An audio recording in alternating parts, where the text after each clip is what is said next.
여러분 안녕하세요. 통합과학 B 9주차 3차 시 수업을 진행하도록 하겠습니다. 이번에는 생명 시스템에 관련한 내용인데요.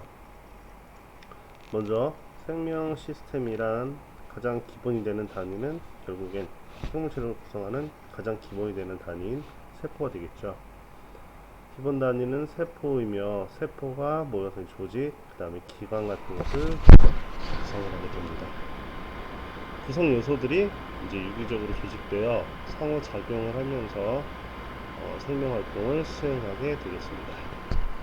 단세포 생물과 다세포 생물이 여기 나와 있는데요. 단세포는 말대로 세포가 하나인, 그래서 세포 자체가 이제 하나의 개체인 생물을 단세포 생물 이렇게 부르고요.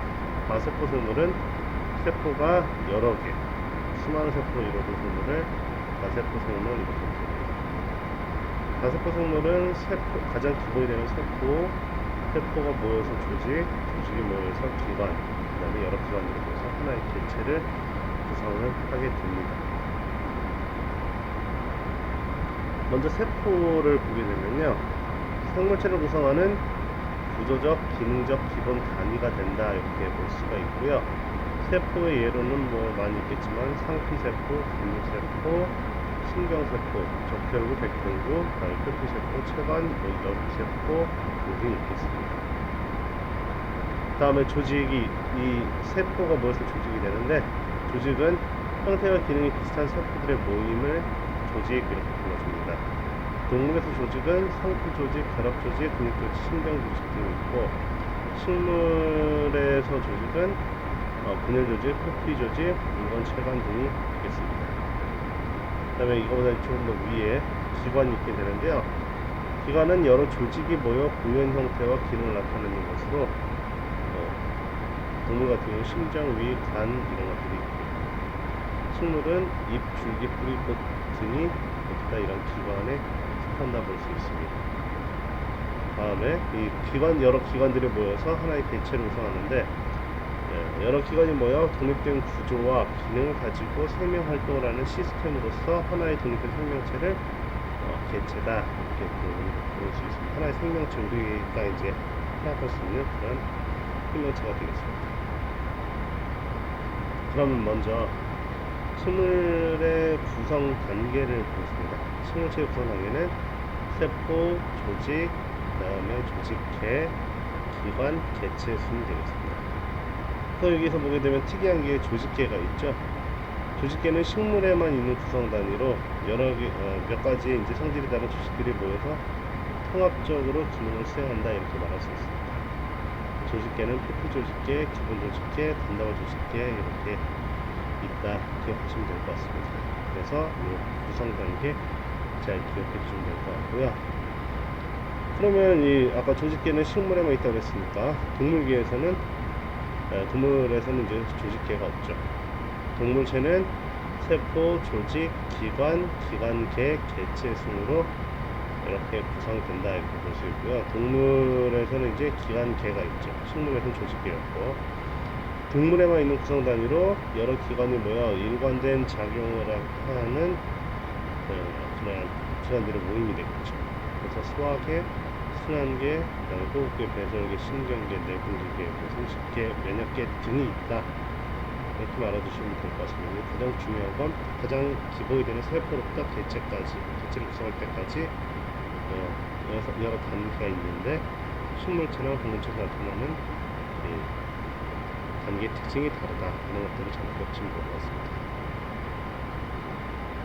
다음으로 넘어가서 이제 가장 기본이 되는 세포죠. 자, 세포가 있는데요. 세포는 먼저 세포막으로 둘러싸여 있다. 세포막으로 둘러싸여 있는 세포 내부는 핵과 세포질로 구분된다 이렇게 얘기했습니다. 물론 이제 모든 세포가 이런 건 아니고요.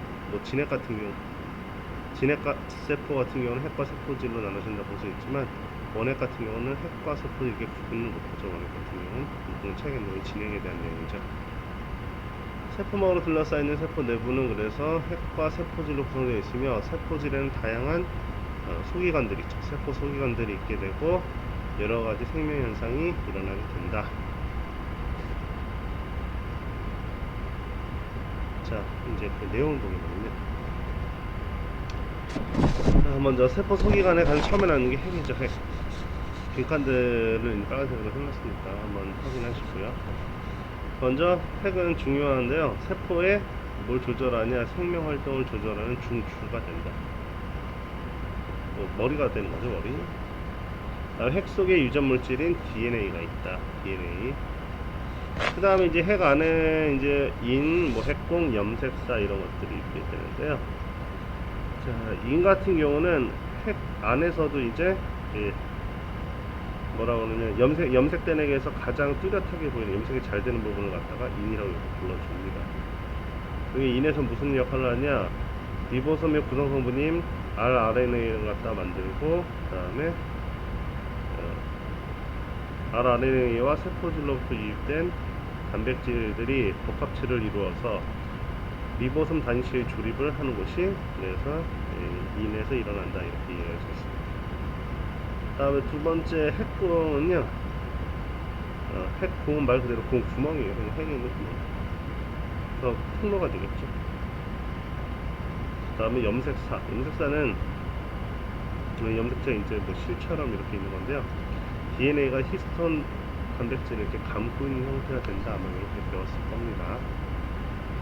다음에 두 번째 핵 다음에 나오는 리보솜을 보게 되면요. 리보솜에서는 DNA 유전 정보에 따라서 단백질을 합성을 하게 된다.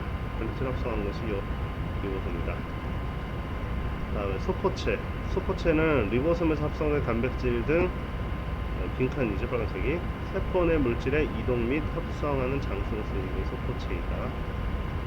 다음에 소포체에서 전달된 단백질을 변형시키고 운반하여 세포 밖 분비에 관여하는 게 이 골지체다. 다음에 빛 에너지를 이용해서 염록체에서는 광합성을 하죠. 그래서 유기물을 합성을 한다.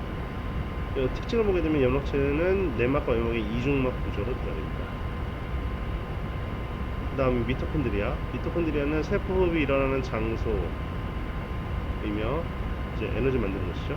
내막과 외막의 이중막 구조를 가지고 있고, 여기서 세포의 생명 활동에 필요한 에너지 ATP를 생산하는 것이 미토콘드리아입니다. 그 다음에 F는 뭐를 저장하냐면 물 영양분 노폐물들을 저장을 하고요. 어디서 잘 관찰이 되냐면 성숙한 식물 세포에서 잘 관찰이 됩니다. 다음에 세포질. 세포질은 세포 소기관들이 있어 다양한 생명 활동이 일어나는 거고, 바깥 이 부분을 말하는 거고요. 다음에 세포막. 세포의 형태를 유지하고 세포 안팎으로 물질의 이동을 조절하는 게 이 세포막이라고 할 수 있습니다. 마지막으로 세포벽이 있는데요. 세포벽은 식물 세포의 세포막 바깥쪽에 있는 단단한 구조물이다. 세포를 보호하고 모양을 유지해주는 역할을 하게 된다 하는 게 세포벽이죠. 그래서 세포벽 같은 경우는 식물 세포에서 나타나죠. 광합성, 이 염록체가. 자, 그럼 맨 아래에 있는 빈칸. DNA를 가지고 있는 세포 소기관은 뭐가 있냐면요. 핵, 미토콘드리아, 염록체가 있다. DNA가 있다는 유전 정보를 갖고 있다는 거죠. 그래서 자기격제가 가능하다. 그래서 과거엔 있었지만 세포 소기관의 기원에 대해서 이제 두 가지 가설이 있거든요. 세포막 항입설과 그다음에 세포 내 공생설 이렇게 있었는데요. 이제 이중막이나 요 DNA 이런 것들이 그런 것들 뒷받침해서 그런 근거가 됩니다. 다음에 두 번째로 막 구조를 보게 되면 이중막인데 막이 두 개라는 거죠. 핵과 미토콘드리아 염록체는 이중막 구조고, 막이 하나인 단일막은 소포체, 골지체, 세포막, 그 다음에 리소좀, 에코가 단일막으로 되어 있고, 막 구조가 없는 게 리보솜과 인 중심체가 있겠습니다. 다음에 식물 세포에만 있는 소기관은 염록체와 세포벽이 있겠습니다. 본 거 좀 많은 내용이었는데요. 이거 한번 잘 기억을 해 두셔야 될 것 같고요.